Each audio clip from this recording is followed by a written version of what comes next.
If you enjoy this content, please take a moment to rate and review it. Your feedback will greatly impact our ability to reach more people. Thank you.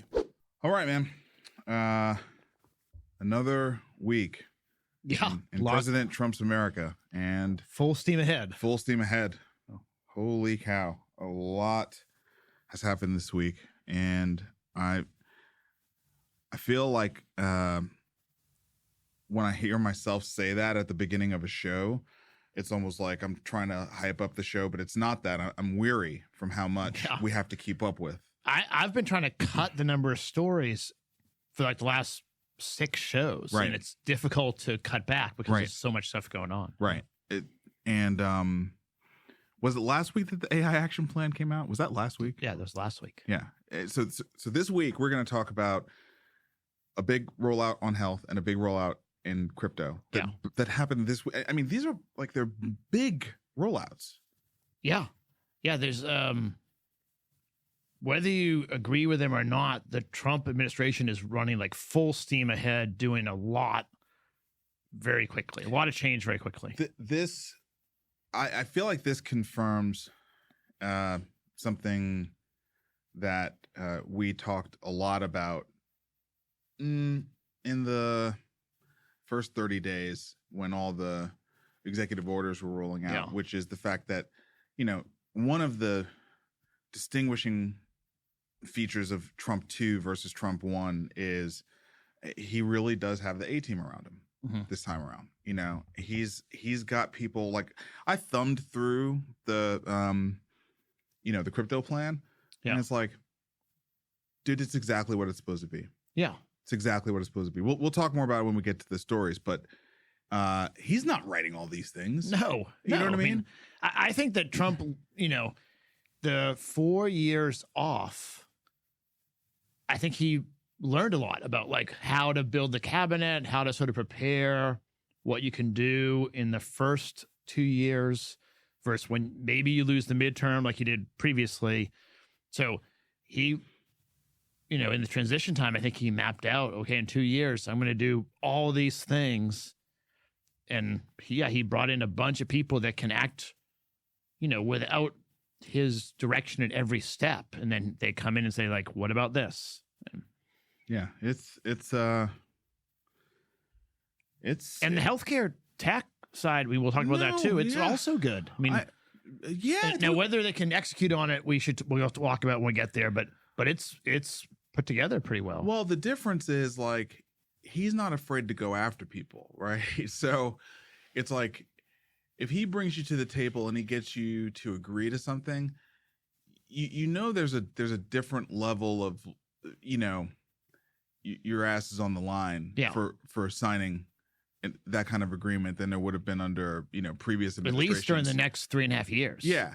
I mean, previously that kind of thing would just be like a PR stunt to sort of satisfy the media and like get everybody. But as we know, the healthcare industry would go like, they'd roll their eyes and be like, okay, whatever. Right. Like, great. Now we can go back to doing everything the way. And it's like, no, it's not like that anymore. You know, now if you sign up for something like that, you're almost certainly going to be held accountable to it. You know what I mean? Like he's not wasting his time with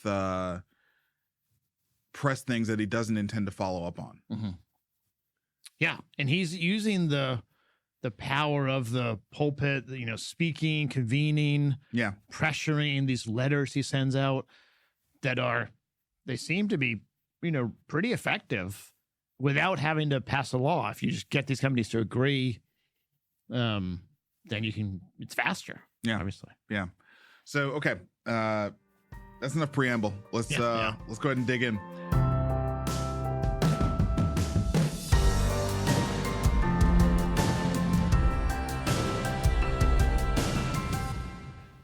Starting with the economy, as we always do, GDP numbers came out, and if you're looking at the chart with us here, it looks crazy when you're comparing Q1 to Q2 of 2025. But of course, the key story here is tariffs, right? Yeah.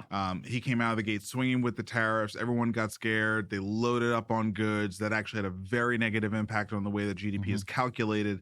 And so we had this like negative, was it 0.5% for the first quarter?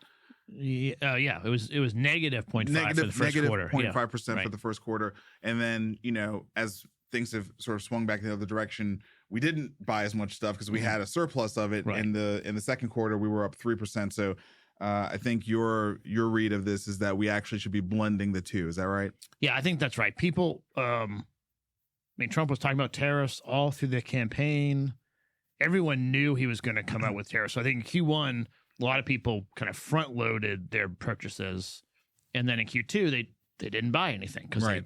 So, I think most economists are blending both quarters together, and it ends up at like a 1.9%. So it's still okay growth, but it's not really this tale of a Q1, Q2 being so different. I think it's just a trade, moving trade forward, basically. Yeah. I mean, given the amount of disruption that Trump has introduced, a blended 2% growth over the course of the first half is pretty good. Actually, it's actually quite good. Yeah. Oh, yeah. I think that's right. And we haven't seen any really significant inflation from the tariffs. No. And we'll probably talk about it. Well, they never settled anywhere. It was a lot of threats, and there was this 90-day hold. So, you know what I mean? Yeah. Like, if anything, it slowed business transactions. It slowed people from doing things. Yeah. It intermittently rose prices. But even like, I've got a portfolio company that only rose prices for 1 month. Yeah. And then kind of retracted right back once everything sort of settled in. Yeah. Right. Yeah, we'll see. I mean, I think both Japan and Europe, which we have a lot of trade with, are at 15% tariffs now. Right. So we're going to be collecting a decent amount of funds into the Treasury. And two, it could increase prices over time, but so far it hasn't. Yeah. Yeah. We'll see what the actual implementation of this looks like. I mean, the default is almost certainly going to be U.S. businesses and U.S. customers are paying in that 15%. Yeah, maybe. It depends on if companies can absorb it because their costs are being reduced somewhere else. They're using technology in some way, and they can reduce expenses in another place. I don't think we know. Over time, yes. Over time, 5 years. Over time, there's no question. Right. Technology is going to deflate away those type of expenses. Yeah. Yes. All right. Next story. Wall Street Journal. Trump and the EU reached tariff deal, avoiding a trade war. So this was expected after the successful negotiation with Japan that the EU would also land at 15%, and now we can put this one behind us as well. Yeah, and the EU I was worried about the EU because there's the two different levels. There's each country in the European Union that have very different trade interests, and then there's the EU as a whole. But they got it done. Yeah. And then Jerome Powell held back on a cut again, but this time there's sort of a display of unity is missing amongst the FOMC, with two of the members saying that we actually should have done a cut this time. Yeah, that's right. And I can't remember the stats. It's in this story. It's been several years since Chairman Powell has not had a unanimous consent. Right. Maybe like 5 years or 7 years or something. A long time. So it doesn't happen.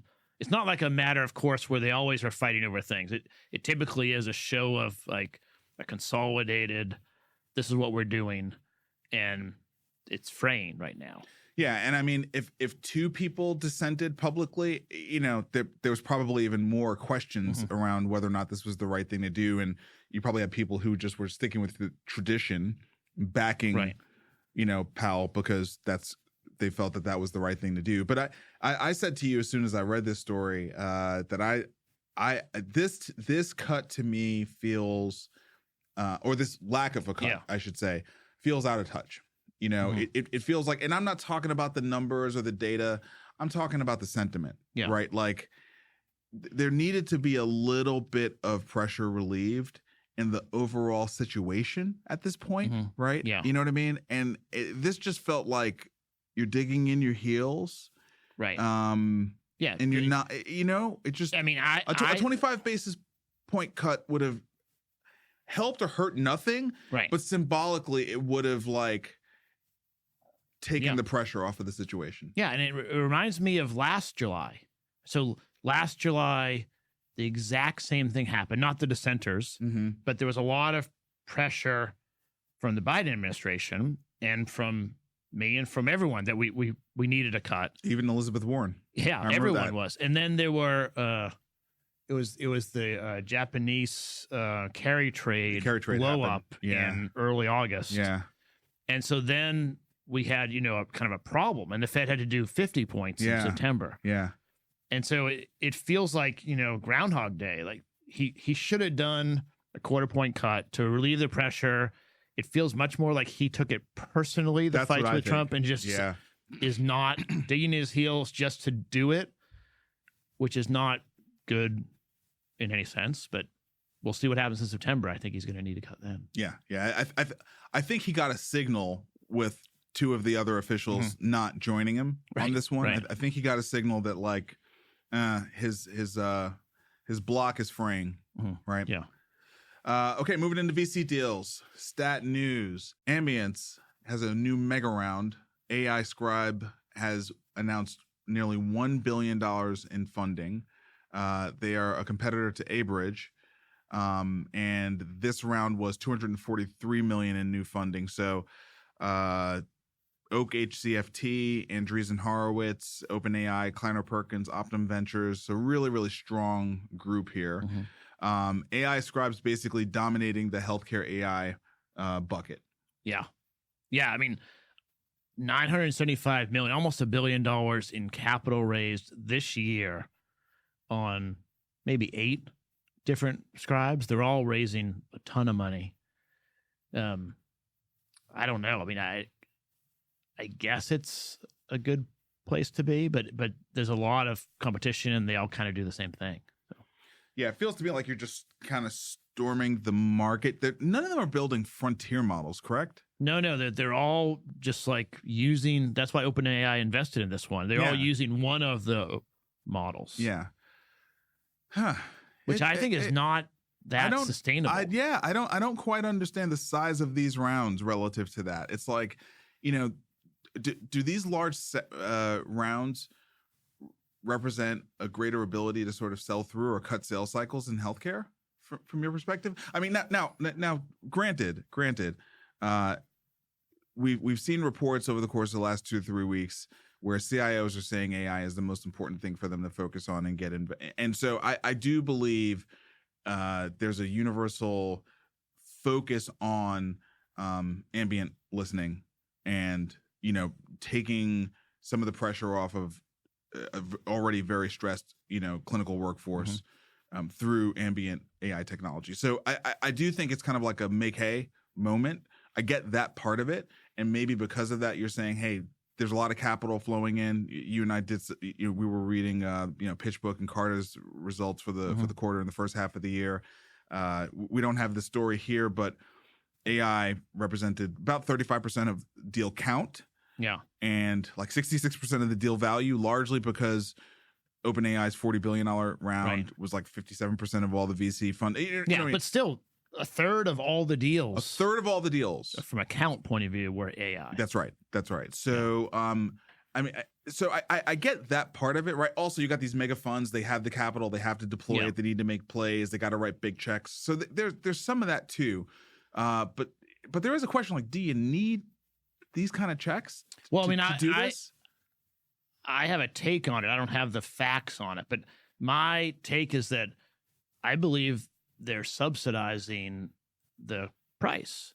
I mean, I think they're bringing ambient scribing to health systems and charging per token less than it costs them per token to do the scribing. I mean, we definitely saw this in the Uber, Lyft, gig economy time. This is maybe 8-10 years ago now, but where the gig economy companies raised a bunch of venture capital and they subsidized the product, gross margin negative, in order to change people's behavior. Yeah. With the idea that there's going to be, the best known brand will get 60% of market share. The next one will get 30. Yeah, and then Uber has successfully navigated this. Then they would raise prices after they After already that. established 60% Which has market happened. share, which has happened. I think there's an aspect of definitely in the frontier models. So we'll have it later, but OpenAI is raising $40 billion. Anthropic is raising, $10 billion. They're all sort of talking about their revenue and their burn, and their revenue is tripling this year, like so 3x last year, but their cash burn is also tripling. Right. And that says to me that they're running that playbook. They're just trying to get people to use their system, and then they have more data, they have more usage, they have more brand, and they'll figure out how to raise prices later. And I think the Scribe is the place in healthcare where everyone needs this. I mean, as you said, all the health systems need a Scribe, so they're trying to get positioned. Anyway, that's why you need so much money if you're subsidizing. I think you're making a good point. I am, and what I'm about to say doesn't negate anything you said. I'm just thinking about the overall headwinds of the market they're selling into, and how that's different from an Uber or a Lyft. And so, which I think had tailwinds, but because it's a two-sided marketplace, this is not that, right? You know what I mean? Yeah, it's not two-sided. It's also not direct to consumer. No. So like a big health system, it's a captive market, and it's will enterprise. switch if they want to switch. Well, not just that, it's a limited and shrinking pie. Everyone who studies hospitals knows we are going to have less hospitals, not more. Yes. So that's the only part that I'm just a little bit. Yeah, I don't think Ambience Scribe is a standalone product 5 years from now. It's not. I mean, it's not even a standalone product. They're going to have to broaden to a more robust set of offerings. Arbital Health lands $31 million to build out infrastructure layer for value-based risk contracting. This is fierce healthcare. I think this is smart. Yeah, that's right. I mean, this is one of the more interesting business models that we're covering that I hadn't really thought of before. But value-based contracting is super complicated. You have different sides of the contract fighting over every little piece. And so having an independent third party navigating that in a agnostic way that's fair seems like a pretty good idea. Yeah. And also, I mean, with some of the threats around upcoding, you might even need this even in the payvider scenarios. You might need it even more in the payvider situations, right? Yeah, I hadn't thought about that. That's true too. Yeah. So I think this is a pretty smart business. Charta Health picks up $22 million to revamp manual chart review with AI. I mean, smart, but like not unique. Yeah, that's right. This is not this is a Me Too one, but if they do it well, it could be good. Yeah. I mean, medical billing and coding, yes, that there's a lot of work to be done there. And all the AI scribes are going to come into the space. Yeah. And there's going to be a lot of buying activity going on there. So, good luck to Charta Health. Okay, moving on to policy. This was a big story that rolled out this morning. I'm trying to keep track of everything. It was sort of last night. Last night? Yeah. Okay. Yeah. Okay. July 30th. Okay. The White House and CMS to launch health tech ecosystem initiative to expand use of digital health with a focus on consumers. And so there's no actual official policy here, but there was a convening where they brought together everybody from, your favorite payer to your favorite LLM and everything in between. And Epic, Oracle. Yeah, sure. Mayo Clinic. They had them all at the table. Amazon. Had them all at the table. Yeah, they're all there. Yeah, and got them to basically say patient data needs to be with patients, and we're not going to block the information, and we're going to actually leverage these existing interoperable standards that have been around forever, right? I mean, Vic, as you remember, we had an industry initiative here in Nashville, the Center for Medical Interoperability. And then everyone realized how hard it was to actually get anyone to behave, and so that didn't work. And it wasn't for lack of trying; it was you couldn't get anyone to actually do anything. And I think the difference is like Trump can motivate people to do things because they know he's like there are consequences with him. And the truth is, why didn't anyone do this stuff before? There were no consequences. We had Blue Button. We've had all sorts of standards. Yeah, we've had Fire. None of that part is new. What it's is not new is consequences. It's not technically hard. No, consequences are what's new. Yes, that's right. And I mean, I have to give Trump credit. He uses the power of the Oval Office in a way that is pretty effective and is different and I think more wide ranging than other presidents. And so he did I listened to the 45-minute little press conference. Trump comes on and does his 5 minutes of introduction, as he always does. But then they had Kennedy and Dr. Oz, and then the real star of the show was a woman named Amy Gleason, who is a member of the DOJ department, and she's going to be heading this up. And she really did a good job sort of explaining why the executive branch should be doing this and how it's going to benefit patients. She has a daughter with a significant rare disease. She talked about that. And then Dr. Oz got on and sort of gave the doctor's point of view of wanting to give great care, but not having the resources, not having it easy. And so they did a good job sort of painting the picture of what this could be as far as benefits to the voters, to the citizens. Right. And then turn to they had 60, private industry participants there for the 60th birthday of Medicare. I don't know. I'm hopeful. And then they have good taglines like "Kill the clipboard," "Axe the facts," or things that I can remember. They're right? so good at that. Right. Yeah. Yeah. Look, again, if I'm looking at, and of course I've got my own personal gripe with the whole, like, let's leave climate change out of LLMs. It's like, meanwhile, right. Earthquakes, tsunamis, right. flash floods. You know what I mean? Like, I'm kind of like, okay, fine, whatever. But when you look at the AI action plan, this health tech ecosystem rollout, and then this crypto thing that have all rolled out in the last 2 weeks, right? It's like not only promises made, promises kept, but also it's just hard for me as an innovator to find fault with how forward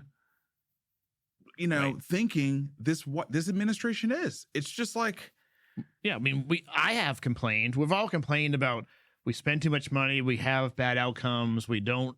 No one likes the clipboard, but for God's sakes, it's 2025, right? So they are taking action and trying to fix it. Now they're doing things that I wouldn't do. I don't like every aspect of it, but they're definitely working on things. Look. There's no question that there will be issues and there will be all sorts of collateral damage. Yeah. Largely from the speed with which they roll these things out, right? Like, there's no question there will be collateral damage. I guess I'm simply saying that when you compare this to the predecessors, it really is an indictment of previous administrations. Failure to include Trump 1. Right? Yeah. Failure to meet our country where we are in terms of our capabilities to advance some of these really critical things, right? Like, as long as we've been in healthcare, people have been complaining about the EMR. As long as we've been in healthcare, people are complaining about the clipboard and the fact that it's a bad joke. Talking about faxes, it's a bad joke, but yet we still do it because of XYZ. Right. And we've been talking about FHIR forever. And I'm a technologist, man. I came from a world of APIs and all this. I just stopped even trying to think about it. I was like, forget it. Maybe I'm just too stupid to understand why this industry, why the financial services industry can integrate at every single point, right? Yeah. Where the airplane industry can integrate at every single point. I can use this app Flighty to know every single thing about my plane before it arrives. I can know everything about it, but somehow in healthcare, even with Apple Health on my phone, I still can't actually have my own freaking EMR record. Right? Yeah. And it's because the industry was protected. Yes, that's the bottom line. It's called regulatory capture. Yes, and it's that internal thinking. This healthcare is different. There is some ivory tower elitism to it, And it's all part of this negative sentiment that's been building up around this industry. Yes. Yeah. I mean, we were both alive, but not paying attention. I wasn't paying attention in the 80s to politics, but there hasn't been a president while I was an adult and voting and paying attention that has moved to this speed.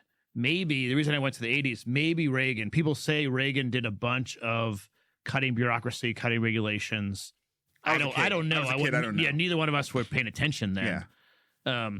But since Clinton, when I started paying attention, no one has moved to this speed.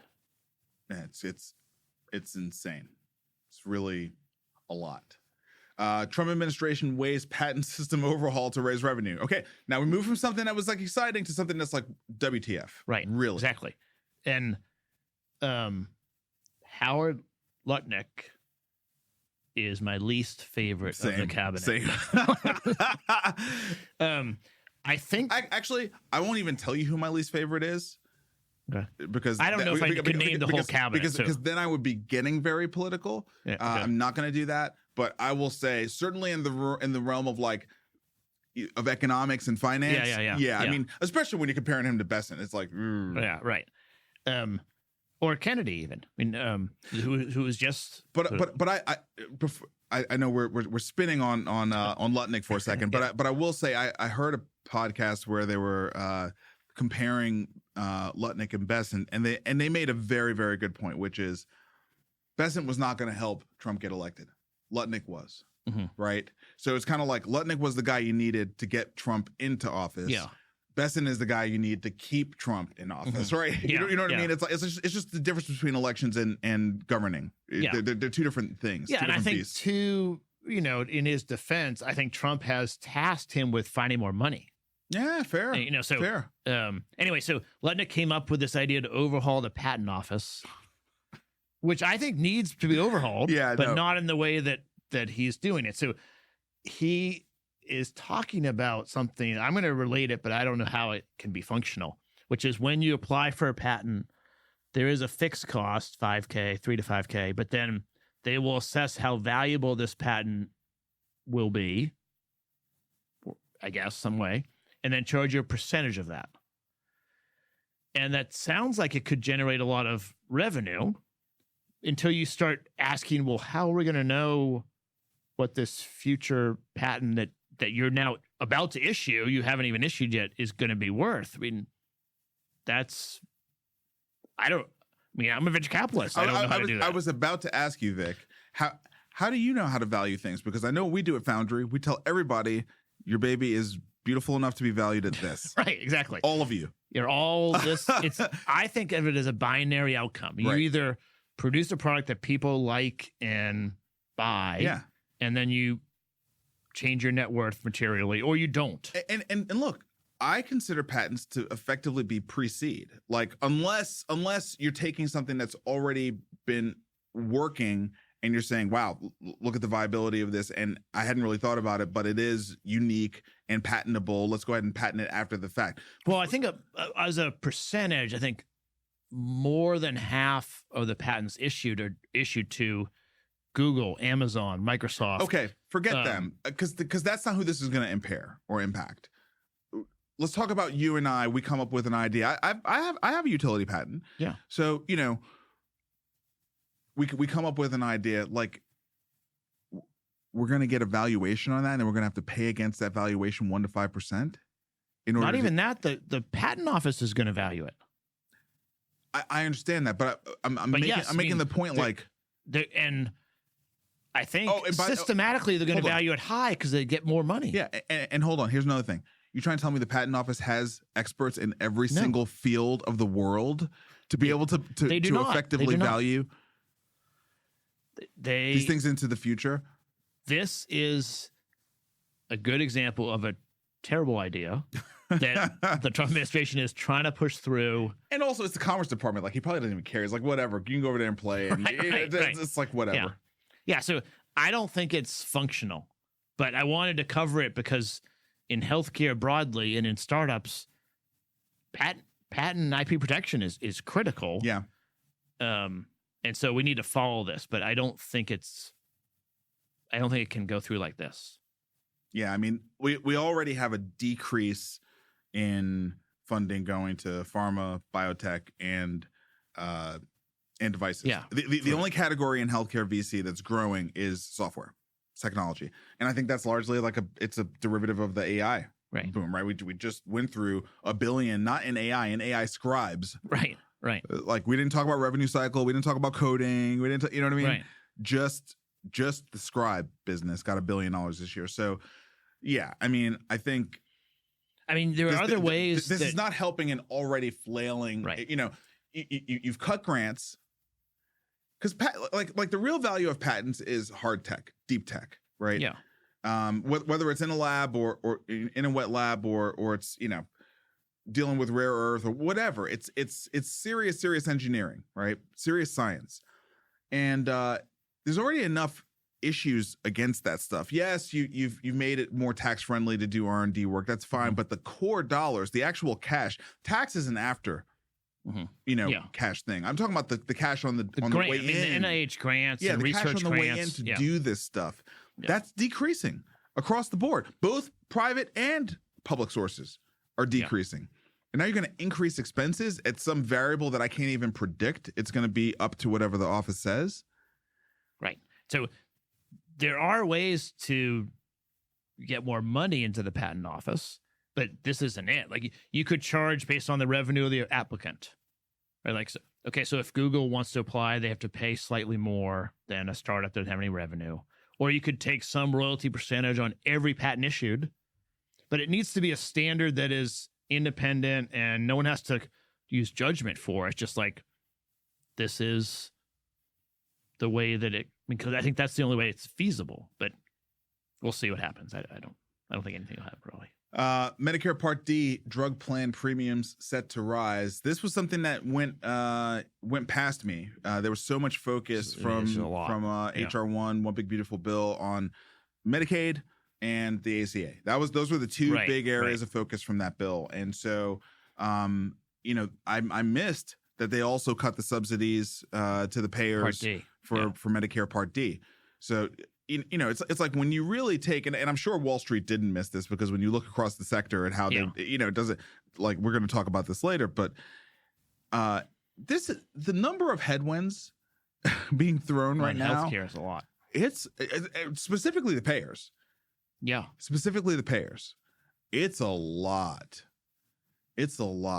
But all these things adding up to premiums going up is just going to add to leaving markets and people not buying the product. People just not going to buy the product. The healthy people are not going to buy the product. Yeah. And so, it's insurance 101. You're going to get bad signaling with all the people that actually are very expensive. Yes. Worse risk pools. Yes. Right. So, but by the way, unfortunately, I believe there is a socioeconomic tie between their ability to pay the premiums and the quality of their health overall. When you look at the risk, it has to be at least correlated. I'm not saying it's causational, but it has to be at least correlated. So it's just headwind. Yes. You know what I mean? It's like it's bad. It's headwinds for the industry, and the lower part of the K, it just cannot catch a break. Everything is headwinds for that population of people that need more help than the upper part of the K. Yeah, but they're not going to get help. No. This era that we're in right now, I was having dinner with CEO of a high-performing fintech company on Tuesday. And, we're talking about a variety of different things, and he was telling me that he bought like a bunch of gold, stuck it in a safe, and he was like, I feel so irrational. I was like, no, that is your brain processing your nervous system, picking up on the fact that this era, the message is you're on your own. Mm-hmm. And that's why you went and you bought gold bricks, because you're on your own. Yeah. You're on your own, and God bless you for being able to buy those gold bricks, right? But like, think about the people who have been dependent on this system for like survival. Yeah, that's right. They're also getting the "you're on your own" message, right? That's right. And the other aspect of that is that no longer will smarts, effort, hard work, education make a difference?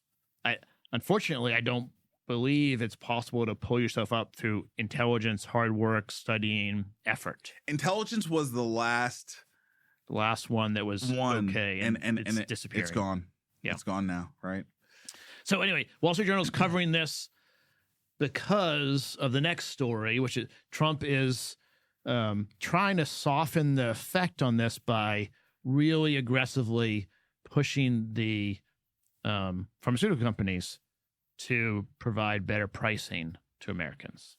And Larry Levitt reposted on X this letter from Donald Trump to the CEO of Pfizer, and basically telling him, you need to give us most favored nation pricing. I mean, this feels like the next wave that we're going to be dealing with over the next 18 months. You can't do it immediately, right? Because like too many Americans are too dependent on their pharmaceutical drugs, and like we need, you just can't create shocks in that part of the world. We have an FDA story we'll talk about later where it's like, don't screw with people's drugs. You know what I mean? Because that's their sense of security in the world for good reason, but he's starting. He's starting the process of forcing these pharmaceutical companies to price in accordance with the way that they price globally. Yeah, and the this is just the Trump strategy, I think, which is he makes a bunch of demands, reduce your prices so that Americans pay the same or less, most favored nation status compared to other countries, and make binding commitments by September 29th. There's like a hanging, or else I'll do something that you won't like, but he doesn't actually commit to anything. But like he doesn't have to, right? He doesn't have to. Biden had the well-intentioned idea of bringing in the pharmaceutical companies. He picked very expensive, I think 10 or 15 or something, and pushed on that. It was just very process-driven, and how leaders have done government policy forever. And Trump doesn't worry about that. He just like runs over, writes the CEO a letter demanding to be treated the same as other countries, and puts a very short timeline on it. And I mean, it might work. Look, if it doesn't work, it's going to mean something will happen. It matches the America First meme. Yes. Right? It matches the America First meme. And that is one thing. He manages to be, whether stylistically or even tactically you disagree with what he's doing, when you put it all in a, you have to apply intelligence and logic to it to identify areas where that narrative falls apart. But on the surface, it all matches the meme of America First. If you are coming to a Trump rally or whatever, listening to talk radio, the meme hangs perfectly together. Yes. Yeah, Trump's fighting for us or whatever. The details don't matter. They don't go through the details. Right. Exactly. That's the main point. Like if you sift through it and you go through the details and you run game theory, or you run the health economics out, or you run all these things over time, you see, but when you're doing all these things very, very quickly, and all we can read is headlines anyway, like, we're the TikTok generation. Like, we have no attention span. Yeah. It all matches the meme. Yeah. It all matches the meme. That's right. This is from Fierce Pharma. Vinay Prasad departs the FDA amid conservative criticism, controversy over Sarepta gene therapy. So this is the drug that has been a little bit controversial for Duchenne muscular dystrophy, and has resulted in some deaths. And apparently, Dr. Prasad tried to halt the drug. And, the Trump administration is very, very big into right to try. Duchenne is a very nasty disease. And so, there's a different sense of sort of what's allowable when it comes to the risk reward profile for these types of drugs in these really, really ugly diseases. This is not diabetes, right? And Dr. Prasad did not make it. He did not make it to the other side of that decision. The drug is back on the street and he is out. Yeah, that's right. And at some level, 3 people died. And so for the FDA to to say we're going to stop usage and study this for, pick the time limit, 30 days or some amount of time. Yes. That seems like sort of the job of the FDA. Yep. But yes, the flaw was not allowing the patient to raise their hand and say, I understand and I want to try it anyway. I think that's the lesson. But yeah, when public sentiment goes against someone, I think you're out quickly. Yeah. Yeah. And they're just not going to even play, right? And the other thing is like, he's like embedded in the FDA. He's not a name. You know what I mean? You got to be in the space to know who he is. And look, the way that RFK is cleaning house with folks in the HHS anywhere, like it just doesn't matter. They'll reload someone else in. Yeah, it doesn't matter. All right, moving to the 80 million. This is the Manat publication on all things Medicaid. They do a deep dive into the Rural Health Transformation Fund. This is the $50 billion. I think Murkowski probably gets the credit for putting into HR1. And they just sort of analyze it and make the point that like it's it does not make up for the $70 billion loss that the rural hospitals are going to face, right? It's 20 billion short of that. It's temporary anyway. It's a Band-Aid on something that's much more persistent. And finally, like you don't even know if the $50 billion is actually going to the hospitals, right? Like you and I know a couple of very, very large influential funds that like to develop all sorts of VBC models for the rural population specifically. And if I had to guess, I would imagine they are looking at that $50 billion like, let's go, right? Like that looks like, great transitional money for us to prove that we can outperform those hospitals in those markets. Yeah. I think it's both end. Like, I think it's positive, right? Like 50 billion does not make up for the $70 billion in cuts, but it is better than not having that. It got added in the last 12 hours of the bill. I find your characterization of it as positive to be generous, given the other things that the bill caused, right? Like, so to me, that's a little bit like, I punch you in the face, but then I give you, some rubbing alcohol and a Band-Aid. And I'm like, it was positive. Look what I just did. I gave you, you know what I mean? Like, so I think we just, I just don't want to get sucked into that kind of narrative. I feel like that's kind of the point of this piece. I think that's right. And the talking points, part of the reason I'm saying that is that I just listened to this healthcare tech, 45-minute speech, and Kennedy talked directly about this and spun it as a positive for rural patients. Well, okay. Because he had the microphone and he can spin it as a positive. Yeah, and it exists. It's a talking point for them now. Exactly. It's a talking point for them now. That's right. It's going to be, it's the Band-Aid and solve after I punch you in the face. I think that's a good way to think about it. Yeah. So anyway, I'm glad you selected it. It's important to sort of know the basic math, which is that this is 20 billion short and also one time not as persistent as the projected losses. New York Times appeals court hears legal challenge to Trump tariffs as trade war widens. So you got to educate me on this one. So Trump is using, I'm not going to be able to get it right, a certain statute related to national security. Yeah, it's around national emergencies, right? It has an acronym, but yeah, you have to make the case that there's a national security risk to enforce this tariff. That's how he's enforcing the tariffs without Congress approving. Right. The president can do tariffs if Congress agrees, but he didn't want to go through that process. No, he wanted to do it unilaterally. Right. So he just asserted that we were in an emergency. IEPA, what it's called. At IEPA. Yeah. International Emergency Economic Powers Act. Yeah. Okay. And so various people that were harmed by the tariffs, of which there are a lot, companies or whoever, have sued saying that these tariffs are not legal and therefore need to be reversed. And you have to return the money, importantly. Yep. And so Trump won the first trial, which was at the district level maybe, and now they're at the next level. And it's going to go to the Supreme Court, I think.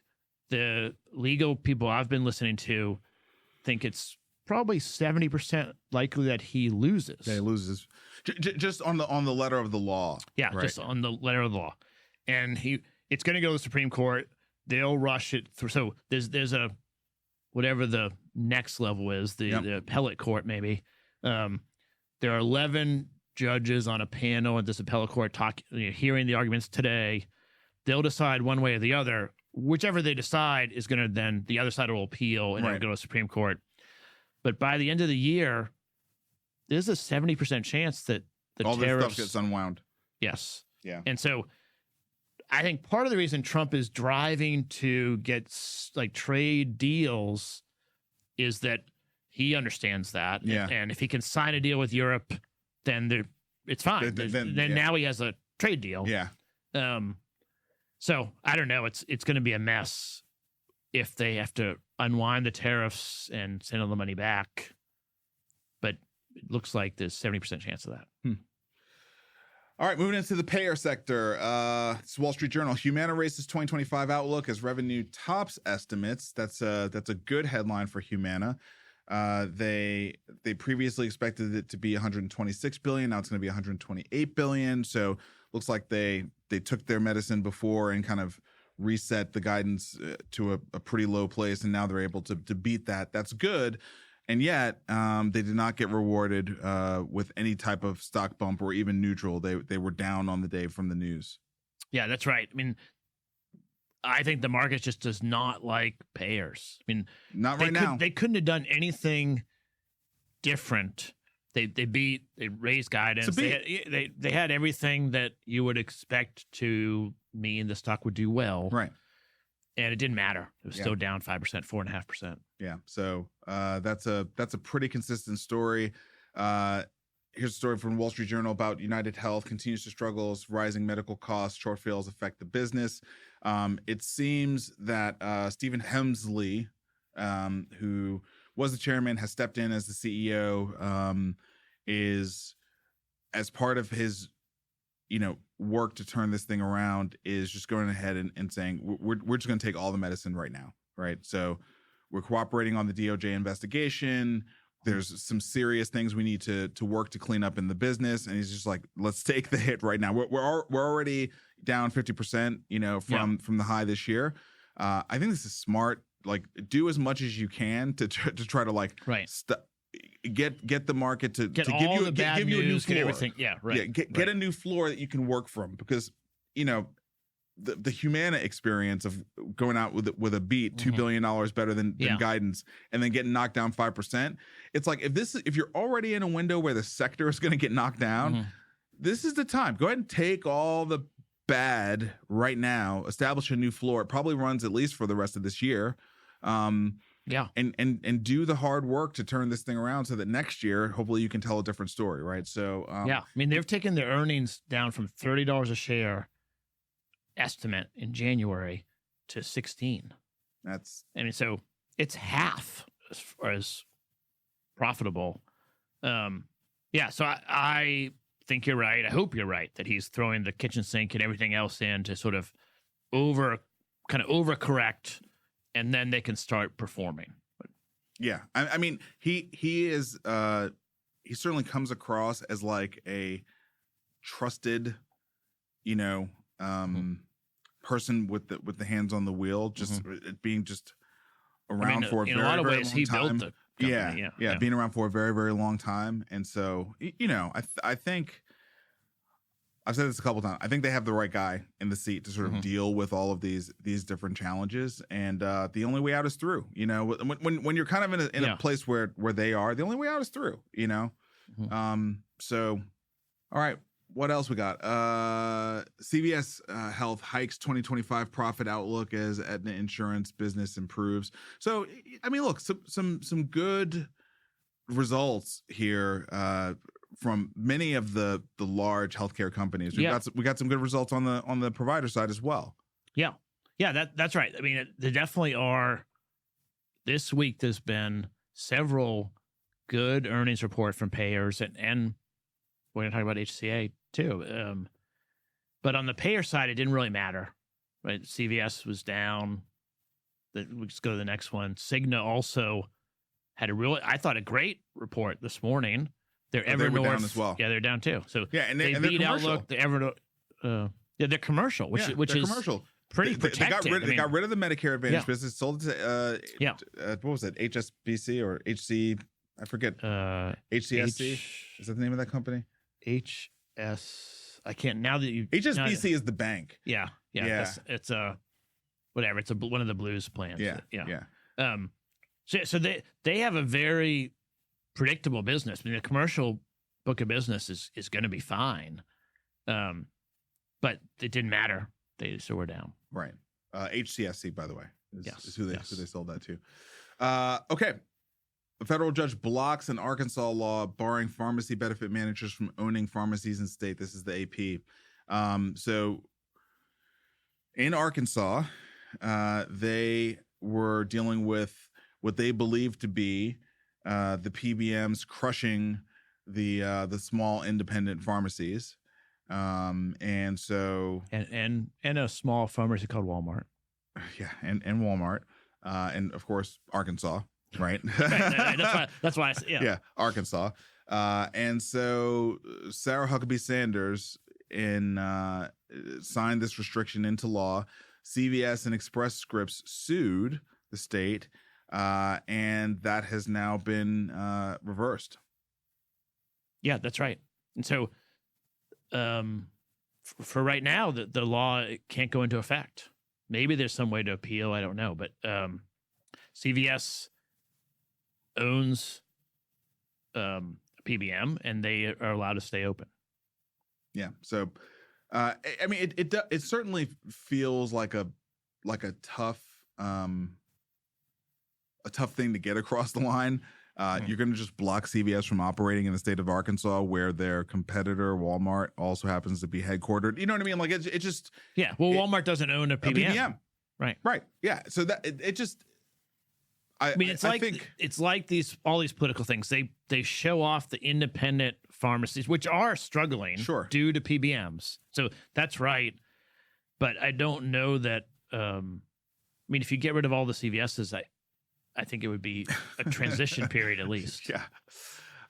Okay, moving on to the providers. HCA raises 2025 guidance despite softening volumes, and their stock was up. Yeah, they came out on Friday, right after our show, but they performed well. They're good executors there. They have a good set of assets, and their stock has done well. Yes. Yeah. UHS posted softer than expected volumes for the second consecutive quarter, but they were also up. Yeah. So they didn't deliver a great earnings, and I don't think their set of assets is as good as HCA's, but they sort of got a lift from maybe the overall sentiment. Yeah. And then Teladoc Q2 revenue declines 2%, slightly beating Wall Street estimates. And so they actually have an integrated care business that performed well and was up 4% compared to last year. But the thing I sort of put an eye on was that BetterHelp, which was, sort of a big play for them, was down 9% year over year. So that's just, that's not a good trend for the virtual behavioral care business for them. And BetterHelp is kind of the big brand that you see out here in terms of all the marketing and brand building that they're doing. So for them to be spending all that money on brand building and be 9% down year over year, that's tough.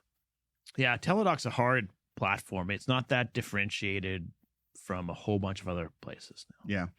Yeah. The U.S. opens antitrust investigation into New-York-Presbyterian. So the idea here is that New-York-Pres has colluded with health insurance companies to basically set pricing in a way that is disadvantageous to their competitors and, unknowingly locks in their customers. Yeah, that's right. And I think By the way, this is the alleged. That's the allegation. That's the allegation. Right. Yes. And I don't know the facts, but I do know many hospitals that try to create a avenue to have something that they can offer a payer that other people don't have. Maybe it's a burn unit or a children's hospital or something, and then they use that as a negotiating tool. And that is a fine line between appropriately using your features in a way that's fair in the market and collusion. And I think for a long time, health systems people have sort of looked the other way and not worried about it. But I think that's changing now. Mm-hmm. Mm-hmm. But if this court case goes through and there's a change, there's a lot of other health systems that need to think about what they're doing, I think. Moving into pharma, Novo Nordisk shares plummet as competition weighs on sales. Guidance cut sends stock 30% lower. Good night. As the company named the new CEO. So new CEO will have a good year to be able to point to the old CEO and blame him for all this stuff. But 30% drop. Goodness gracious. Yeah, that is brutal. They really are in trouble with the compounding. Really Hims, but all the compounders are still. How is that happening? I mean, you and I have been tracking this the whole time. It seems fairly clear this is not allowable. Well, you had like it has to be an emergency designation that there's a shortage of it, right? Like, well, that's gone now. Yeah, well, I guess that's my point. Is I don't understand why they're allowed to compound. Why is that allowable? Hims has a team of lawyers, and they have decided that the next loophole to pursue is that they can compound a particular combination of things for each patient, and it's more effective that they are giving you the right dosage and the right set of things. So they're claiming that the customization is important for all of these millions of patients. And that is true if you are like allergic to eggs and they use a egg thing in the medicine. And so you can't have that medicine, but they're applying it at a much, much broader use than anyone has applied it before. And then they have this, I think, strategy. Now I'm putting my own. I know that's factual. And my strategy overlay is that they're trying to use public opinion to not be pursued around that. Yeah, I'm just shocked they've been able to get away with this for this long. Because it feels. Look, 30% impairment, if it is truly based on competition, that's a significant impairment to this company. And, I don't know. I mean, it seems like a fundamental. It's not fair. I don't think it's fair. Yeah, it's as at least in terms of how we understand the rules of the game to be laid out. This does not seem correct. That's right. Hims is charting a new course that I think is not fair to patent holders. Now, Novo came out with a high price compared to the cost to make the drug, right? That's not illegal. I get all that. Those are fundamental issues that I think are exactly what Donald Trump is going after right now, and have been longstanding issues that we have with the pharma industry, like for a very, very long time. Yes, those are more systemic industry issues, right? That I don't need to think be addressed. That doesn't give you the right to then just, cavalierly violate their patent. That's kind of what I'm getting at. I just think 30% impairment seems pretty serious to be allowed for something that you can't explain to me, and you're basically saying it's like a loophole. I'm like, well, that sounds like something that should be shut down. Yes, that's what. And I'm not talking. I'm not invested in Novo. I just think that sounds crazy. But patent protection. I mean, the markets don't work. It's a broader thing. They don't work unless there is IP protection. That's the point. Yeah, that's the point. Merck is laying off workers and narrows guidance as their earnings fall.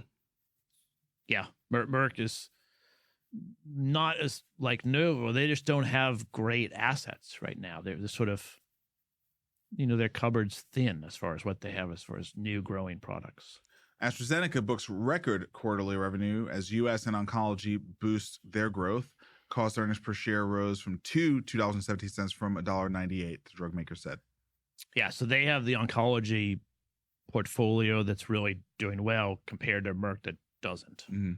All right. And GSK is upbeat on guidance after specialty medicines boost their sales. Yeah, same. So, all right, good little pharma rundown. Okay, 2 stories about health and us. So the first one, the new implant offers hope for easing rheumatoid arthritis. That headline didn't do it for me, but the subtext here, the device stimulates the vagus nerve, signaling the body to tamp down the inflammation that contributes to the disease. Now that's a big deal. I mean, that feels like very broad applicability, way beyond. I mean, it's every chronic disease. Yeah, I mean, especially you know, sort of the rise in things like lupus and I mean all the autoimmune, like, everything autoimmune disease feels like it's like. I mean, I think diabetes and heart disease also are related to heart disease for inflammation. Sure. So heart disease for sure. The vagus nerve is, I think it's the biggest nerve in your body. It controls a ton of things. And this is like it's about the size of a typical sort of a capsule, like a pill. And they insert it at the back of your neck and somehow wrap the vagus nerve around it.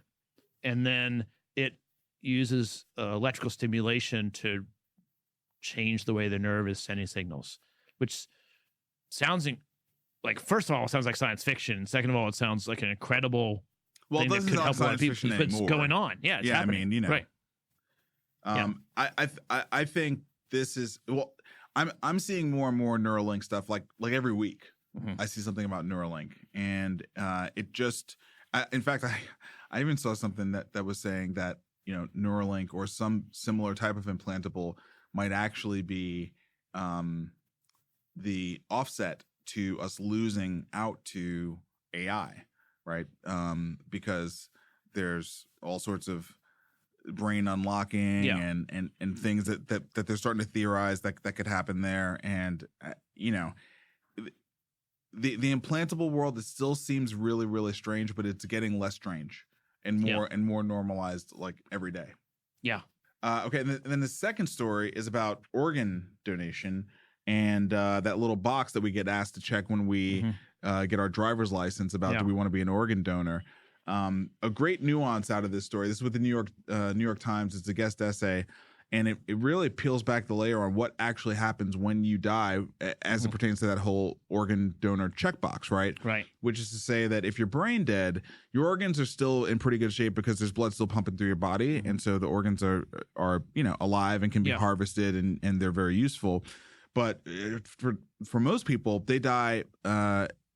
You know, they die when the circulation is no longer flowing through their body, and the organs, you know, rapidly, you know, lose their usability, you know, when that happens. And so there's this new procedure. I'm gonna find it and read it here, but there's this new procedure that's being used in Europe and also in America, and basically, like, it's kind of like a life support that is just there to keep your body, you know, circulating blood such that the organs can be harvested, right? And the problem with our definition of death is this process can get your heart pumping again, right? And if that happens, are you dead or are you back to life, right? I mean, we all know stories of people who have died multiple times and then they come back to life. And so this designation of what is death at the point where we decide we're trying to harvest the organs it's a bioethical quandary that's leading to us not having enough organs. Yes. Yeah, that's right. The way I understand it, the way that they test to make sure you're dead has a negative effect on many of the organs. And if they use this other procedure, it protects the organs, but it's not clear that the person has died. Is died. Yeah, right. Exactly. So this is, you know, around a kind of the clinician's perspective, the voice of the clinician.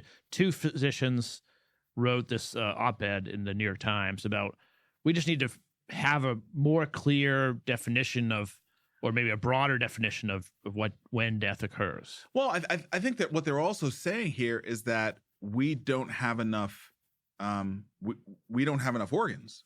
Oh, that's definitely true. You know, so I think they're more saying we don't have enough organs. we're not doing anything to even discuss what we could do to get more organs.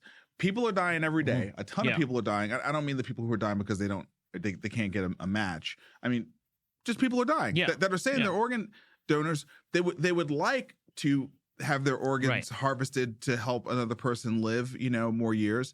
But they have no idea about this, right? And so I think there's an interesting question, like, could you allow people to opt in to this additional procedure on top of, there's like the baseline check. Yes, I want to be an organ donor. Okay, great. Would you want to sign up for this process, normothermic regional perfusion? Like, would you like to sign up for this process, which could result in your heart coming back for some short period of time while we harvest your organs or something like that, right? Like, if that's going to mean a 5 or 10% bump in the organs that get harvested over time, that's pretty meaningful. Yeah. I think that's right. I think that's going to be a lot of education to get people to sign up for, but yes, I think that's what they're saying. Okay. Into Web3, Donald Trump is strengthening American leadership in digital financial technology. Talked about it earlier in the show, but the rollout of this report, this digital assets report called Strengthening American Leadership in Digital Financial Technology, kind of the blueprint of, where they are taking this across their regulatory apparatus. So there's, the sections of this document, the digital asset ecosystem, digital asset market structure. So that's a big one, right? Because that's like the tokenization of everything. And as you and I were passing, different links back and forth today, I mean, Coinbase is just riding this news like it's done. It's a done deal, right? Like, we're going to be the exchange for everything. Everything's going to be tokenized, all assets. And look, the truth is they should be. Yeah. They should be. Everything should be tokenized. Banking and digital assets. So this is starting to clear the path for banks to actually work with crypto. Stable coins and payments, countering illicit finance, taxation. I mean, all the core things. And like, I look at this report and I just go, it took him 6 months to get stable coins in place and produce this report. Yeah. And we're going to talk about the SEC right after this. And it's just like, the Democrats will never get the crypto community back. Never. Yeah. That's right. And by the way, that's devastating. Because it should have been a Democratic ideal. And it's devastating because the crypto world is only going to get richer. Yes, that's right. That's right. Richer and more powerful. And more powerful. Yes. And unfortunately, in America, money buys elections. Yeah. And so this was one of those deep strategic errors. Yes. Deep strategic errors. Yeah. There's no question about that. And there's a lot in this document, but it's pretty well put together. I mean, there's little ticky-tack things that I would comment on, but it's pretty good. I mean, well done. Yeah, because David Sachs wrote it. Yes. Of course it's good. Yes. You got a great technologist and investor who just convened all the right people, and it's like, here are all the issues. He called Brian Armstrong. Yeah, he called all these people and just asked them, what should it be to unlock this? He probably called the old CEO of Signature Bank and was like, "Hey, sorry, your bank got killed. Sorry, we killed you. Come on and help me write this." It's just ridiculous. That's right. It's just ridiculous, dude. Okay, SEC's Atkins. This is Paul Atkins is the new chairman of the SEC. Most crypto assets are not securities under bold new vision. I mean, could you be any more different than Gary Gensler? Yeah. I mean, I don't think you can. No, they are. And they refer to the former administration and Choke Point 2.0, which unfortunately they did. But yes, most crypto assets are toys. I mean, they're not securities. You're I don't know, buying a tradable thing that maybe it's like a baseball card or whatever. There are some that are securities, and the SEC is going to be clear. That was the main point of this Paul. He gave a speech. This is a summary of it. Just they're all about clarity and defining. This is what you can do. This is what you can't do. This is how you need to pay taxes. That's all the crypto markets wanted, really. Yeah. I just I don't think I'm ever going to get over this part.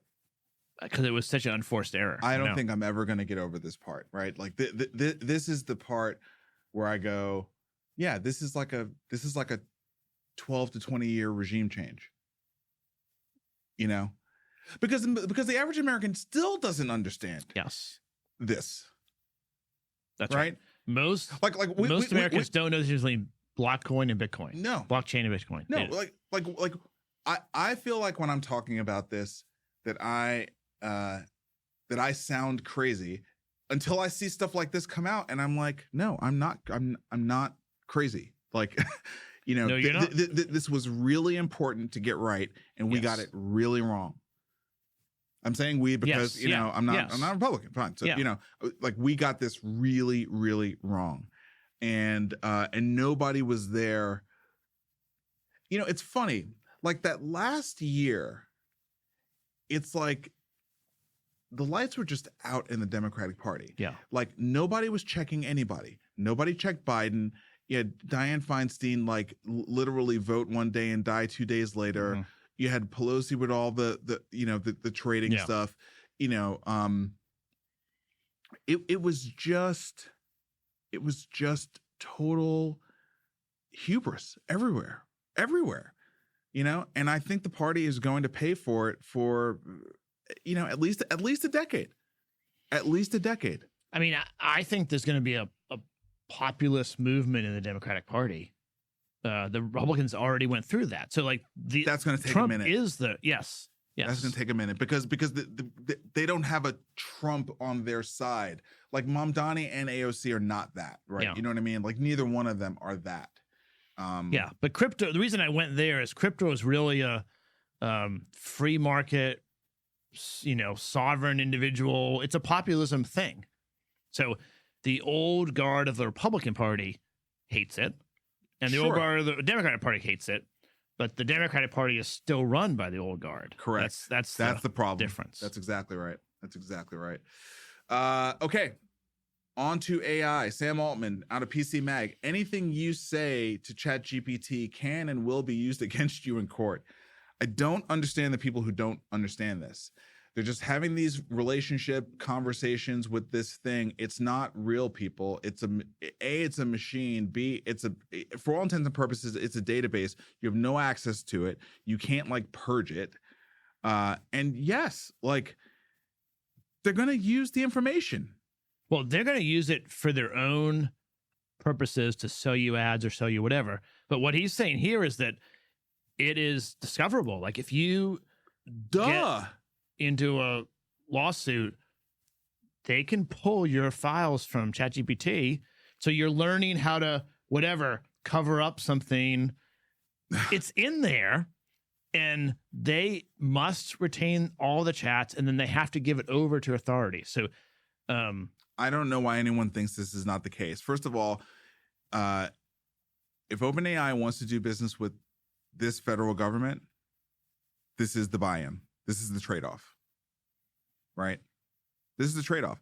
I'm constantly surprised by the really, really smart people that I know that are just like having relationships with ChatGPT. ChatGPT in particular, right? Like I think because they have the memory. Well, oh my God. The memory is this killer feature that is so evil, and yet it works. Listen, I don't use it anymore because of that. That is such a low bar. I mean, I understand. What is a low bar? That because it's got memory, I want the benefit of the feature so I can get the day-to-day experience, not understanding what I am selling off of myself. That's right. That's what I mean. That's what I mean. Yes. That it's just a really crazy trade to make. You know, I can't remember if I talked about this on the show. I know you and I talked about it, and I've talked about it with friends. Maybe more than any other technology ever, the conscientiousness of the leader of the company producing the LLM should be really important to you in the way that you decide to use the LLM. Yes. Right? We have talked about that on the show, and I totally agree. Okay. So and this example is the bad example. Right. I mean, yes, like Sam Altman. Yeah, I mean, the reason I don't have any issue with the guy. I'm just saying, if you look at the track record right. of his time at OpenAI, it's just not stellar. I mean, the reason that Gemini from Google has not introduced memory is not because they can't figure it out. Right? It's not a hard thing to figure out. It's because you don't want to offer it to people because you shouldn't have all of this personal stuff in a file that's not, I mean, that's the Google thing. Don't be evil. Even though it would be beneficial, they don't release it. And I think it is, moderately positive that Sam is saying in a podcast, do not say things that you don't want to come out in a lawsuit or because that's true. Right. But no one's going to listen. Yeah. Yeah. So look, I appreciate him coming out and saying this. I think that's a good mark for him coming out and saying it. But to me, I'm more just shocked by the people who are doing it. And people are doing it every day. So many people. Yeah. If you want to use a thing like a search engine, that's fine. It's the same thing as Google. Because, that's fine. But it's the conversations and the divulging of your personal life and these deep things and like that part. No. Wall Street Journal, Tesla and Samsung signed a $16.5 billion deal to make AI chips. Yeah, this is pretty interesting because it's sort of like the third or fourth place in both fields getting together to improve themselves. I was like wondering where you were going with that. but it's actually a good partnership. They kind of need each other. Is Tesla third place in EVs? I mean, I know by BYD, I got that. Who besides BYD is better than Tesla globally? Okay, maybe they're second. Okay. But I mean, I think that I sort of have Musk as just one large kaibatsu. So I think like XAI is probably third or fourth. Yeah. Like just kind of across. I mean, there's certain things he's number one in, right? I mean, SpaceX and Starlink are number one in their categories. Yes, that's right. Yeah.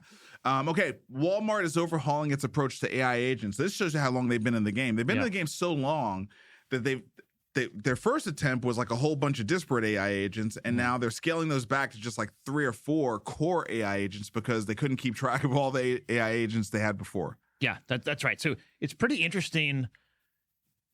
They let their employees or whoever just like play around and try things. And so they had hundreds of agents doing all kinds of stuff, and it became overwhelming for everyone because you have too many agents doing stuff. And so they're simplifying to what they're calling super agents.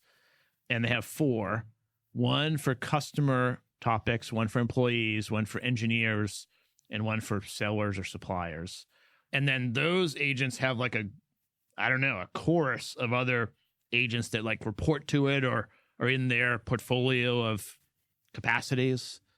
It's almost like I think we're going to have a new type of org chart that is like, here's your agent resources or whatever. Yeah. It's not the story I was expecting to hear, right? Yeah, not out of Walmart. I mean, not only that Walmart is doing AI agents, but they're on like their second iteration of how they're going to do it. That's right. I think that's pretty interesting. Meta crushed it. They just keep crushing it, and they keep crushing it, and their stock grew. I mean, the revenue grew at 22%, and it's a big number. I know. I mean, so I don't. It's just incredible growth. I mean, the only way you stop this business is you gotta carve out Instagram from them, because they're just gonna keep growing. Yeah, they're gonna keep growing. It's an incredible business, and they are. They paid one guy $1 billion to come over. And they're gonna open source everything, which will be maybe good for me as a little VC, but it's gonna be really interesting in the marketplace because I mean, right now their open source is not that good, but so the point here is like why are we talking about Meta hitting in the AI section? Because the market rewarded them with an 11% stock bump, so they went from $700 to like $750 or something like that. So that was crazy. And then the other thing is that all that money just gives them more money to go buy AI talent. Yeah. Yeah, they're spending $100 billion on data centers next year, and Probably $100 billion on talent too. Yeah, I don't think you can't spend $100 billion. I think they'll spend $10 billion on talent. I mean, maybe, Okay. I don't know. Maybe they'll spend $100 billion. I think it's going to be. I've already seen things I thought I'd never see. So I mean, I was joking, but also like I don't know what the line is. Microsoft's cloud unit, bolstered by AI demand, supercharges earnings. So Microsoft is now a $4 trillion company, quickly joining NVIDIA as one of the most valuable companies in the history of modern capitalism. Right. Yeah, and so at least to me, I want to see what you think about this. There are a few companies that have figured out how to really use AI to their advantage. The cloud providers certainly have. Yes. And then I think Meta is using it for ads, like to be able to engage people, sell them more ads, target ads better. Yes. Those are the places where it's really having a big effect right now. Okay, well, but Walmart is kind of an outlier. I am hearing, so just since you were talking about the cloud, since you said the cloud, I also would include workplace software providers, and there's only really two. It's Google and Microsoft.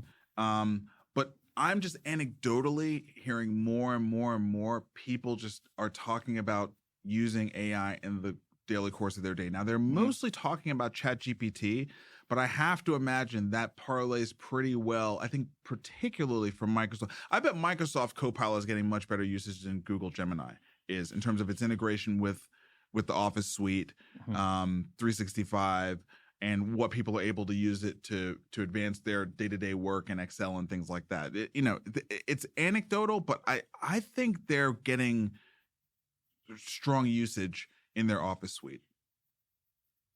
Yeah. I mean, I would expect they would eventually. I don't know if they have yet or not. My guess is it's crossed the threshold now where like it's meaningful, like it's worth tracking. And here's another thing. And coding. I mean, definitely coding has been successful. Okay, here's another one. Transcription of video calls. Yeah, we know that's happening across Zoom, Meet, and Teams. Yeah, big time. Yeah, that's right. Right. By the way, that just gets me back to like these third-party businesses, right? It's like, it's like Fathom and some of these other, AI note-taking things. Yeah, those are not long for the world. Yeah, but how much money do they take in? I'm just kind of going back to your Scribe, being a feature, not a platform thing. Yeah. Right? It's like, isn't Epic just going to like turn on a Scribe thing? Yeah, Epic or OpenAI or Anthropic or Gemini. Yeah, you get my point. I mean, I just switched from Calendly to the Google Calendar. Oh yeah, it's great. And it's fine. There's no business for Calendly anymore. Like no. I'm sure Microsoft Calendar will have something similar, and then you're done. Right. Yeah. But these kind of features. Yeah. Standalone kind of feature-ish for products. Huge markets that a Microsoft is going to go after. Right. You know what I mean? Yeah. It's like you're just better off. I hate to say this because this is our playbook, but like you just got to focus on a smaller market that they don't care about. That's still like $1 billion or more. Yeah. Still a big market, but it's like they can't get to it. They're too busy fighting each other over like $100 billion market opportunities, right? Okay. Dario Amodei is raising another round for Anthropic, potential $5 billion round at a valuation that could be $170 billion. Yeah. It's incredible. I love Claude. Yeah. I love Claude. I do too. I mean, I use Claude and Gemini probably, but maybe more Claude. I love Claude. It's great. It's awesome. And their revenue has tripled this year. But their expenses have also gone up dramatically. Oh yeah. No, it's a raise. That's why I think they're subsidizing it. Like they are not getting paid for the inference costs. Right. Lovable. I saw this on X, so glad you brought this up. Lovable is a unicorn, and they are generating $100 million. This is a vibe coding company. So we now have Windsurf, Lovable, Cursor, Replit, all these companies. Yeah. Just they all do the same mind-blowing revenue numbers. All of them. Yeah. And I think I'm going to get this right, but I think Cursor beat the record for fastest to 100 million. And then I think Windsurf did not beat their record, but Lovable did. So now they are the fastest to $100 million in annual recurring revenue. It took them 8 months to get there. I mean, that just the signing up customers, even if you had unlimited customers standing there, getting that many to sign up in 8 months is hard. It's incredible. It's incredible. Yeah. Okay, we're almost there. Amazon to pay the New York Times at least $20 million a year in AI deal. Yeah, this is an interesting story on a couple fronts. One, that Amazon did it. Now, maybe they've signed a deal with someone else too. I can't totally remember, but I'm surprised Amazon was the top bidder. And then we were talking earlier, I think New York Times is one of the few media companies that can really best run media business. This. Yeah. Best run media business. Yeah, not even a question. They've navigated, these last 10 years exceptionally well. Digital strategy, buying The Athletic, Wordle, just a brilliant, brilliantly run media business. And they got the memo on this early. All the newspapers lost to Google in the first round. So they all knew kind of how to position themselves. I'm not sure what the long-term trade here is on this $20 to $25 million in terms of Amazon. But, I think the New York Times just thinks about these things as just distribution of their brand ultimately, right? Yeah. And they're, it's all licensing, right? It's all licensing for them. So anyway, I just think this is a great deal. And it makes sense. Amazon, they need to be a good player. They need to be playing by the book. All right. Texas highways have a new nighttime creature, autonomous trucks. Wow. Aurora Innovation says its driverless system can detect objects further than the length of 3 football fields in the dark. So if you didn't know, if you're driving around 2 o'clock in the morning in the highway in Dallas, Texas, or in Houston, you may be on the road with an autonomous truck. You probably are on the road with an autonomous truck. Yeah. And the article claims, and it seems like it's probably right, that the LiDAR they use is far better than human eyesight in driving in the dark, which I guess kind of makes sense. I'm still struggling with the fact that humans are not going to be the safest way to drive trucks around the interstate, but apparently we're not. I feel like we've litigated this a million times, and I don't want to do it at the end of the show. Yeah. But I'm just tired of the bullshit narratives that like we're not going to just collapse jobs. We are. We are. We just got this to me is maybe the one thing most people are not tracking that could end up really being a massive downfall for Trump. If this, and I only say that in terms of like the acceleration, if it keeps moving at this speed, it's moving so fast, Vic. I mean, thank God for this show. I just don't know how I would even know what's going on. Even wrap my head around how fast it's moving, right? I mean, our final story, right, that we're about to talk about here in a second. But man, this is moving so fast. There's no way this is not going to collapse our labor market. There's just no way. I think that's right. I don't think it's going to happen while Trump's in office. I think it's the next president. But yes, 5 years, 3 to 5 years from now. So you think it's that far out? Yeah, I mean, I think it's going to take a while. I mean, right now they're only driving from Houston to Dallas. Like Waymo, I think. They're driving from Houston to Dallas. Yeah. They're driving. There's no technical reason they can't drive across the whole country. But I think it'll take a few years. Like I look at Waymo. I think okay, let me totally go to a different topic. Okay. 2 weeks ago, would you have thought it even like in the realm of possibility that we were going to dig a tunnel underneath Nashville from the airport to downtown? I didn't know that was going to run even Tesla, in discussion. We didn't talk about it, but so people that didn't see the news, the Boring Company Yes. is now going to dig a tunnel between downtown Nashville and the airport and run only Teslas, I think, through it. Yeah, it's a business model. Yeah. Because they don't charge taxpayers. It's a privately executed, basically the state will grant them the access to the land, maybe ownership of the land or whatever, however that works. I'm not smart enough to know the technical aspects of the deal, but the point is it's not a taxpayer funded thing, which is why they really don't have to take it to referendum, right? They just leverage state-owned land. Yeah. But then how does, the Boring Company make money? Well, it's part of the Musk, ecosystem. Yeah. I would have conceived of it 2 years ago. I mean, 2 weeks ago. Never mind, 2 years ago. Yeah. 2 weeks ago. So the answer to your question is I would never have considered That's my point. That's my point. But how long will it take for them to dig it and be live? It'll be live before the end of next year. Okay. It'll be live before the end of next year.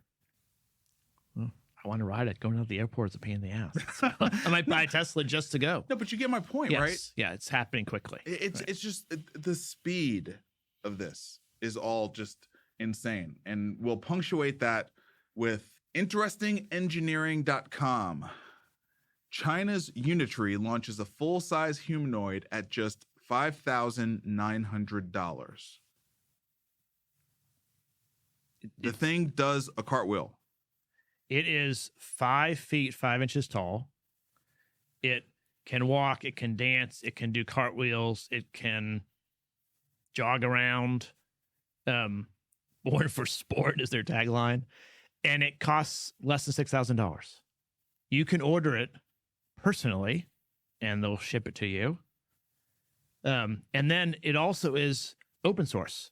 So you can hack into it. You can use open source coding to make it do a new dance or make it work in your factory. Now, the downside is that the battery only lasts an hour. So you have to figure out a battery thing. But Musk has the Optimus, and those are not ready yet. But Musk is claiming they'll be $20K. So it's not that much more, but he's claiming that will happen whenever they're ready in a few years. This is you can buy today. Now. Yeah. And so obviously an hour-long battery is not sufficient. But that's a fairly minor. Okay, let me buy 5 batteries, and I'll just swap out the batteries as I need to go.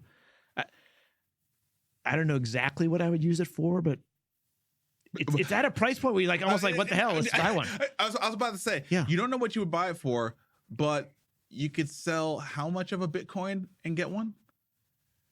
I mean, not even a tenth. Not even a tenth. Not 20th, even a tenth. 20th or something. Not even a tenth. Yes. Every crypto bro is going to have one. Yes. We're going to see him walking around Nashville. Yes. That's before the end of the year. Yes. I remember the first time I saw a Cybertruck, and I was like, WTF, what the hell is that thing? And now they're everywhere. Now they're everywhere. Yeah. Dude, we're going to be walking around with robots before the end of the year. Yeah, that's right. And people will figure out something to do with them. I mean, at this price point, you don't even have to be that effective. It's cheaper than some breeded dogs. I'm serious. Yes. It's ridiculous. All right. And again, China is, they're playing for keeps. Dude, they're so far ahead. They're so far ahead of us. They're so far ahead. I think at this point, I don't know if they're ahead, but they have a different strategy, right? No. They're ahead. They're ahead. Like, okay. JD Vance made that point on that speech, and he was exactly right. We thought we were outsourcing the unimportant parts when we gave them manufacturing. Right. And it was what he's a smart guy.